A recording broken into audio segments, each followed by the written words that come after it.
அனைவருக்கும் வணக்கம் நண்பர்களே. இன்றைய முக்கியமான செய்திகளை பார்ப்பதற்கு முன்பாக நீங்க இன்னும் நம்முடைய சேனலை சப்ஸ்கிரைப் பண்ணாம இருந்தா சப்ஸ்கிரைப் பண்ணிக்கங்க. வாங்க இப்ப நம்ம செய்திகளை பார்க்க ஆரம்பிப்போம்.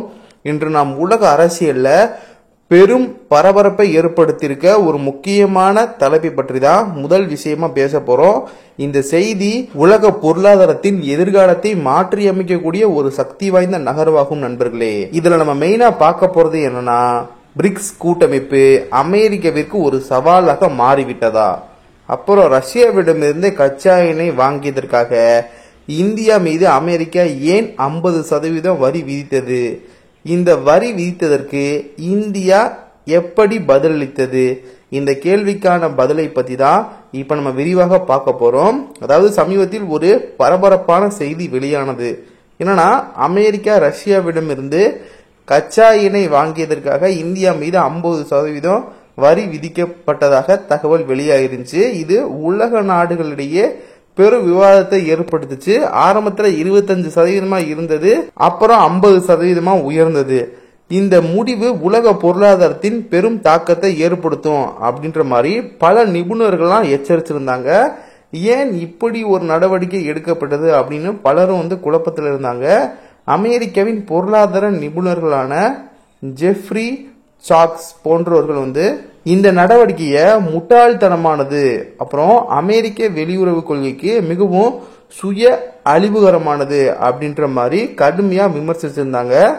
இந்த வரி விதிப்புக்கு ஒரு முக்கிய காரணம் இருந்தது. என்னன்னா, ரஷ்யா உக்ரைன் மீது போர் தொடுத்ததால் ரஷ்யாவின் பொருளாதாரத்தை பலவீனப்படுத்த அமெரிக்காவும் ஐரோப்பிய நாடுகளும் ரஷ்யா மீது பல பொருளாதார தடைகளை விதித்தாங்க. இந்த பொருளாதார தடைகளில் ரஷ்யாவிடமிருந்து எரிசக்தி இறக்குமதி செய்வதை தவிர்ப்பது ஒரு முக்கிய அம்சம். ஆனால் இந்தியா தனது சொந்த நாட்டின் எரிசக்தி தேவைகளை பூர்த்தி செய்ய ரஷ்யாவிடமிருந்து மலிவான விலையில் கச்சா எண்ணெய் வாங்கியது. இது அமெரிக்காவிற்கு அதிருப்தியை ஏற்படுத்தியது. அமெரிக்காவின் இந்த திடீர் வரி விதிப்பிற்கு இந்தியா எப்படி பதிலளித்தது அப்படின்னு பார்த்தோம்னா, இந்தியா ஒரு முக்கியமான நகர்வை மேற்கொண்டது நண்பர்களே. அதாவது அமெரிக்காவின் டாலர் ஆதிக்கத்தை பலவீனப்படுத்தும் நோக்கில் பிரிக்ஸ் கூட்டமைப்பில் உள்ள நாடுகளுடன் வர்த்தகத்தை டாலர் அல்லாத மாற்று நாணயங்களில் அதிகரிக்க தொடங்கியது. பிரிக்ஸ் என்பது பிரேசில், ரஷ்யா, இந்தியா, சீனா மற்றும் தென்னாப்பிரிக்கா ஆகிய 5 நாடுகளின் கூட்டமைப்புங்க. இந்த நாடுகள் உலக மக்கள் தொகையில 40%க்கும் அதிகமானோரையும் உலக ஜிடிபியில சுமார் 25%க்கும் அதிகமான பங்கையும் கொண்டிருக்காங்க. இந்த நாடுகள் டாலருக்கு மாற்றாக ஒரு புதிய வர்த்தக முறையை உருவாக்கும் முயற்சியில் இறங்கியிருக்காங்க. இந்தியா ரஷ்யாவுடன் இணைந்து ரூபில் மற்றும் ரூபாயில் வர்த்தகம் செய்ய தொடங்கியது. அதே போல் சீனாவுடன் யுவான் மற்றும் ரூபாயில் வர்த்தகம் செய்வதை ஊக்குவித்தது. இது அமெரிக்காவின் டாலர் ஆதிக்கத்திற்கு ஒரு நேரடி சவாலாக அமைந்தது. இந்த பிரிக்ஸ் நாடுகள் தங்கள் பொருளாதார ஒத்துழைப்பை வலுப்படுத்துவதன் மூலம் உலக வர்த்தகத்தில் அமெரிக்காவின் கட்டுப்பாட்டை குறைக்க முயற்சித்தன. ரஷ்யா போன்ற நாடுகள் பிரிக்ஸ் கூட்டமைப்பின் ஆதரவு தங்களுக்கு உள்ளது என்று கூறியுள்ளன. இது அமெரிக்காவிற்கு மேலும் அழுத்தத்தை ஏற்படுத்தியது.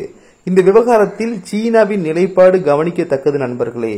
அதாவது ரஷ்யாவிடமிருந்து கச்சா எண்ணெய் வாங்கியதற்காக அமெரிக்கா இந்தியா மீது வரி விதித்தாலும் சீனா மீது அதே அளவு வரி விதிக்கவில்லை என்று சில செய்திகள் சுட்டிக்காட்டின. இது அமெரிக்காவின் கொள்கை ஒருதலைபட்சமானது என்ற விமர்சனத்திற்கு வழிவகுத்ததுங்க.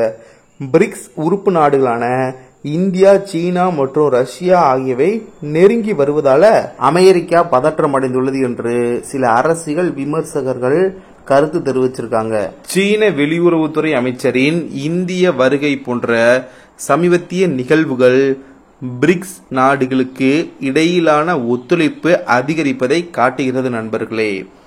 இந்த செய்தியில் உள்ள தற்போதைய தகவலின்படி பிரிக்ஸ் நாடுகள் டாலர் அல்லாத வர்த்தக முறையை உருவாக்குவதில் தீவிரம் காட்டி வந்துகிட்டு இருக்காங்க. இந்த நாடுகள் இணைந்து ஒரு புதிய உலக பொருளாதார ஒழுங்கை உருவாக்க முயற்சிப்பது தெரிகிறதுங்க.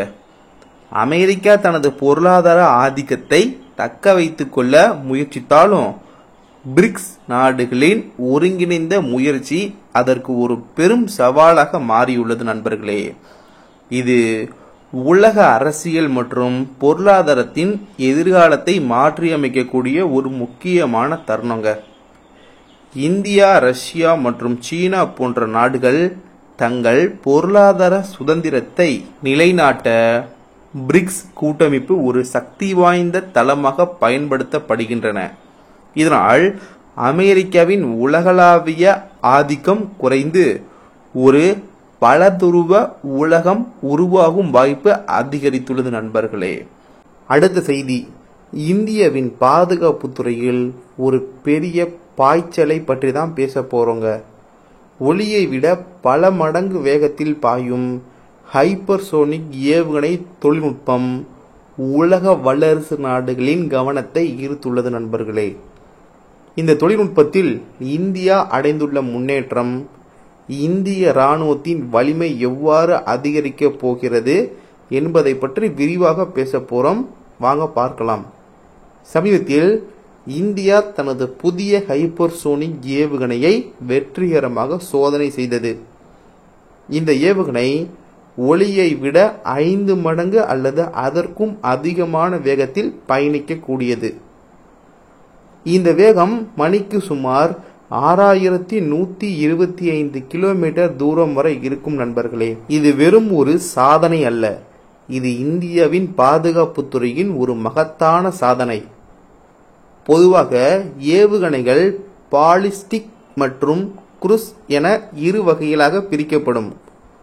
பாலிஸ்டிக் ஏவுகணைகள் வான்வெளியில் இருந்து ஒரு குறிப்பிட்ட கோணத்தில் இலக்கை தாக்கும்.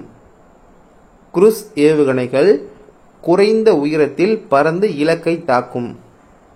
ஆனால் ஹைப்பர்சோனிக் ஏவுகணைகள் இந்த இரண்டின் பண்புகளையும் கொண்டுள்ளன.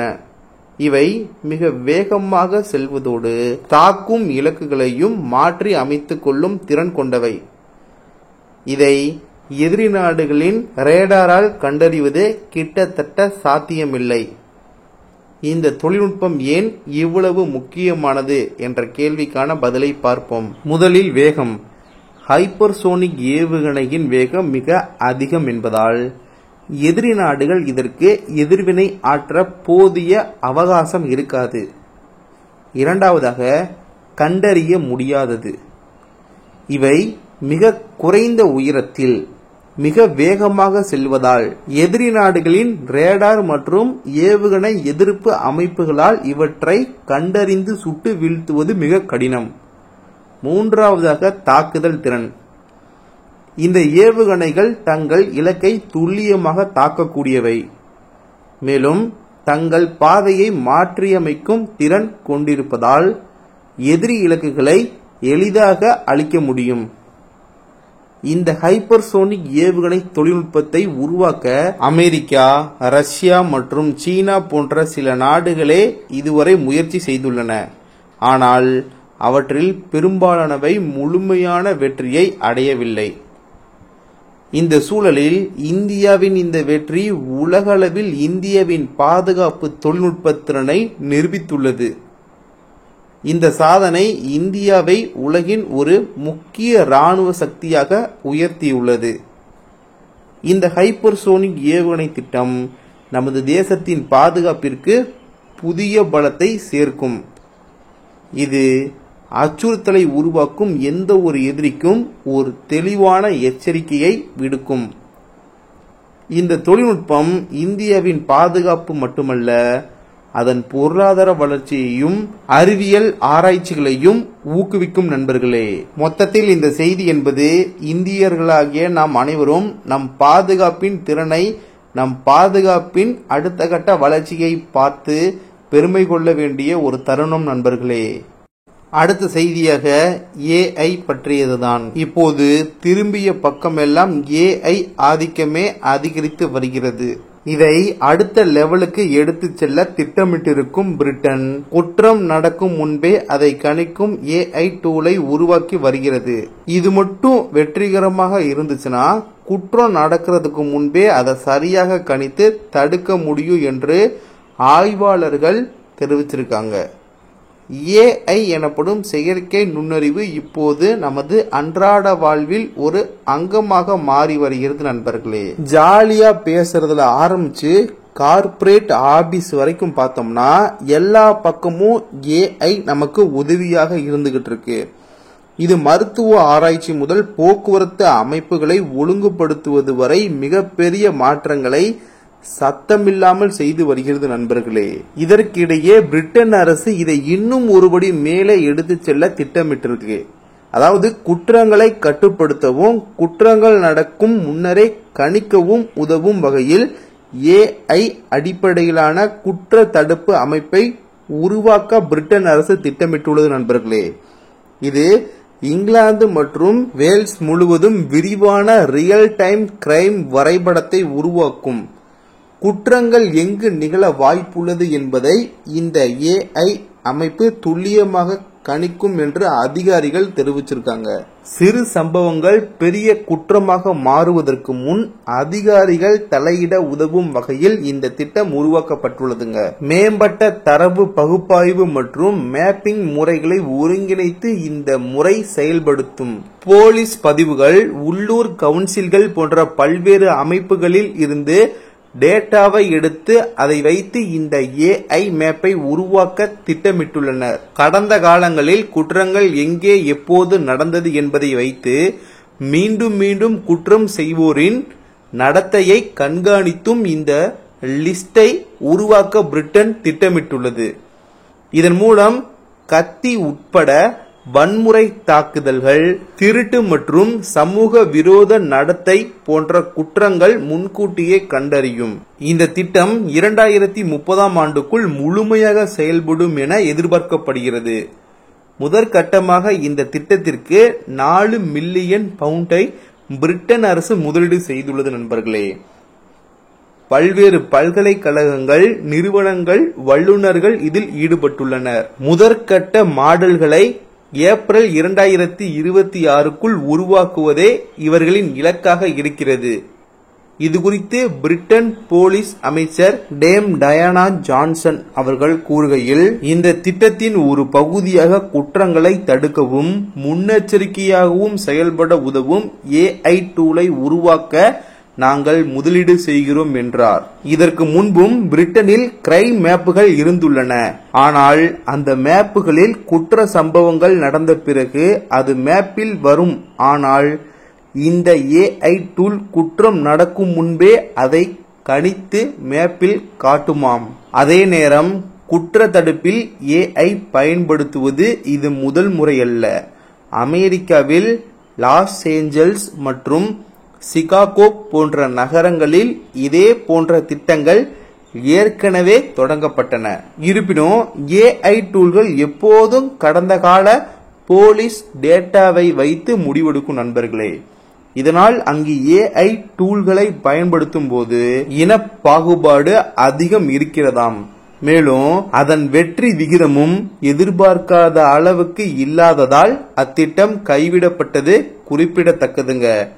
அதற்காக குற்ற பிரிவில் அனைத்து ஏஐ டூல்களும் தோல்வி என சொல்ல முடியாது. நெதர்லாந்தின் குற்ற அமைப்பு ஓரளவுக்கு நல்ல சக்சஸ் ரேட்டை கொண்டிருக்கிறது நண்பர்களே. அதே போல டென்மார்க்கிலும் மோசடி வழக்குகளை கையாள்வதில் ஏஐ டூல்கள் முக்கிய பங்காற்றியுள்ளது. இப்படி கலவையான முடிவுகளே இருப்பதால் பிரிட்டன் ஏஐ மேப் எப்படி இருக்கும் என்பதில் எதிர்பார்ப்பு அதிகரித்துள்ளது நண்பர்களே. சரி, அவ்வளவுதான் நண்பர்களே. இன்றைய செய்திகள் நிறைவடைந்தன. இந்த செய்திகளை பற்றிய உங்களுடைய கருத்து வரவேற்கப்படுகின்றது.